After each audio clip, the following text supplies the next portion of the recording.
Though there are problems we don't see, it doesn't mean they don't exist. An invisible calamity to many, prostitution and trafficking are still widespread, and Israel is no stranger to it.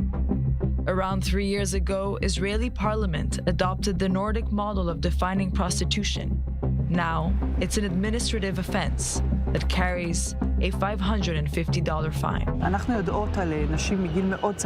We are aware of women and even girls who work in prostitution. We know about the cases of 11 to 13-year-old girls being in the trade. And also, they stay there until older age. There are also male prostitutes. They are mostly very young, till the age of 30. Yael is a prostitution survivor. She was in the trade for 20 years after completing her military service. Today, she is one of the association volunteers. But escaping and starting over wasn't an easy task.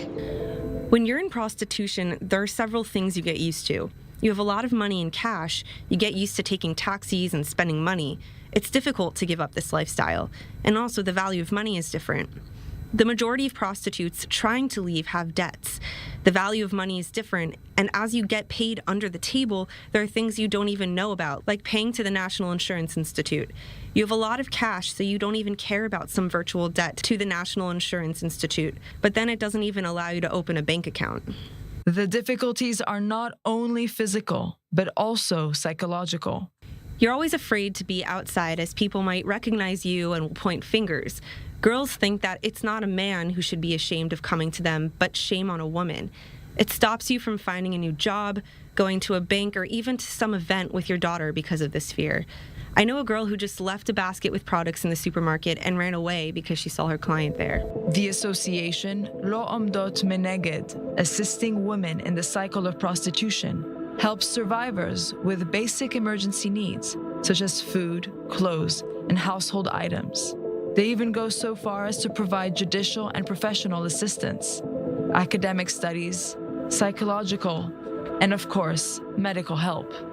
The association gets 60 calls a day with requests for help. Around 5 of them are from women whom the volunteers have never helped before. And among those requests are dire needs from people without citizenship or any rights in Israel. With war, typically comes more misfortune. So when the war in Ukraine broke out, authorities at Ben Gurion Airport established a special program focusing on human trafficking. Human trafficking has always existed, and especially on the borders. So when the war broke out, officials started paying more attention to the borders in connection to Ukraine, suspecting that human trafficking will increase. Border control, police, and the Ministry of Justice work in cooperation, and if there is any suspicion of human trafficking, Naama comes to the airport to support women and to talk to them. The situation is very unpleasant, and also many times these women are being treated like criminals who did something bad. But the situation is much more complicated. They go through difficulties, someone invites them to Israel, they have no choice, and they come without any clue to where they're going. So I go first of all to be there with them, and to go through the situation together, to support them. I speak to them before the police arrives and offer aid, explain to them which rights they have. Naama usually comes to Ben Gurion Airport twice a week, and she claims that now there is less need compared to the first months of the war. But the demand from the clients inviting these women is still very high. When I ask women how they even got here, they tell me that there are endless advertising posts and Telegram from men who offer work and promise bags of money. Usually they describe it as something exotic. But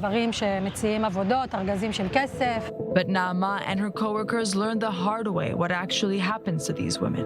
And unfortunately, by the time they're able to help, they're already hurt and need shelter.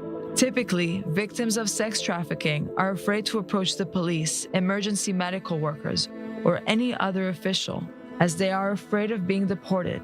But in some cases, the conditions are so bad that they desperately need medical help.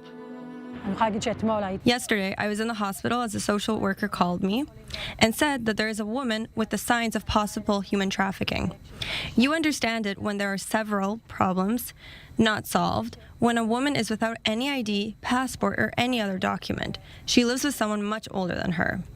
In the first case, with this woman, she fled the hospital before I even came. And the second time, she was unconscious. Not long ago, she came herself, and now we are in the process of trying to help her. In some cases, volunteers are capable of providing a shelter that allows these women to stay for a year and resolve their paperwork. But for other women, it's an entirely different story. במקרה של הפלסטיניות, In the case of Palestinian women, the situation is different. There is no solution at all. Israel doesn't recognize them as human trafficking cases, and this situation is much more challenging from the point of helping them. In this sense, these women do not have any hope. One of the dangers in that situation is that the woman will be sent back to the Palestinian territories, and in this case, there is a big concern about her life. כבד מאוד ואמיתי לחיים שלה. Once we were helping a woman like that, she turned to us saying that her brother was threatening her and said that he would kill her. In her case, we managed to find a shelter. But I know also a woman who is in Israel for a decade. She gave birth and her baby was taken away for adoption. Then she gave birth for a second time, and she has a 1-year-old daughter. And recently, she was pregnant again, had an abortion, and on the next day has to be back at work because she has no other choice. So what could be done to change the situation? The moment there will be no demand, there won't be supply. And you can't just say to a man, to a client, not to do it. It's more complicated. He doesn't even understand the harm he's doing. But there should be a lot of explanation on the subject. Maybe it will bring us to a different upbringing and education. However, the demand these days is still high among all social groups. In any place you throw a stone, no matter if it's a religious place or an Arab town, this demand is everywhere. Many Arab men come. Maybe only during the Ramadan you don't see any Arab men. Also a lot of religious men. 10 years ago, they used to come with a plastic bag in which they would put their shtreimel or other religious clothes. Today, they don't even do this. Once I got a call during Shabbat from 2 men who asked for the address to come. It was the easiest conversation ever. They asked only the address and the sum. When they came, we saw on the entrance cameras 2 Orthodox men. Changing the views may take years, but social awareness on the existing problem may save someone already today.